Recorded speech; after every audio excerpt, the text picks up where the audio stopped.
السلام علیکم۔ Daily golf Urdu میں خوش آمدید۔ UAE، پاکستان اور دنیا بھر کے ممالک کی تازہ ترین خبروں کے لیے ہمارے چینل کو سبسکرائب کریں۔ اب تک کی خاص خبریں۔ محترم شیخ محمد کا کووڈ-19 وبائی مرض کے بعد کی حکمت عملی کا اجلاس۔ انہوں نے مقامی، علاقائی اور بین الاقوامی ماہرین کو ذہن سازی اجلاسوں میں شرکت کی دعوت دینے کی اہمیت پر زور دیا۔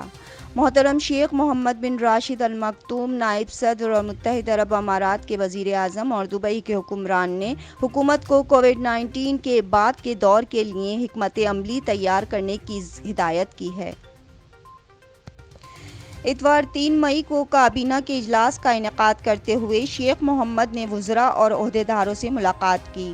ایگزیکٹو کونسلز کے ممبران اور ماہرین ملک میں معاشی سرگرمیوں کو دوبارہ متحرک کرنے کے لیے حکمت عملی تیار کرنے اور قلیل المدتی اور طویل المیعاد پالیسیاں تشکیل دینے میں تعاون کریں۔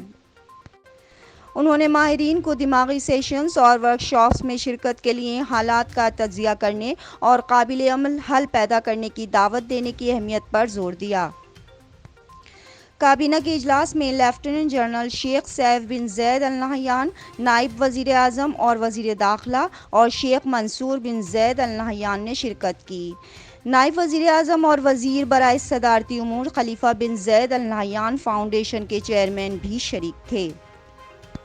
اجلاس میں متعدد فیصلوں، قانون سازیوں کی منظوری دی گئی جن کا مقصد دفاعی حکومت کے کام کو ترقی دینا اور کووڈ-19 کے بعد کے دور کے لیے ایک جامع حکمت عملی کے لیے فریم ورک کا قیام ہے۔ ایک پوری نئی دنیا ہماری منتظر ہے اور اس نئی دنیا کو نئے ٹولز اور نئے ترجیحات کی ضرورت ہے۔ ہمارا ملک تیار ہوگا اور ہم بہت جلد صحت یاب ہو جائیں گے۔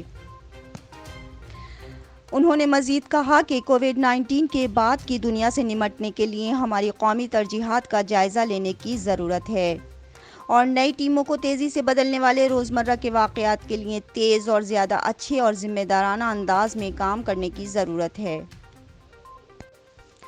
نائب صدر نے کہا کہ نئی تبدیلیوں پر تبادلہ خیال کرنے اور آئندہ مدت کے لیے ترقیاتی اہداف اور ایجنڈے کی نشاندہی کرنے کے لیے گہری حکومتی میٹنگز کی جائیں گی۔ اب تک کے لیے اتنا ہی۔ اگلے بلیٹن تک کے لیے خدا حافظ۔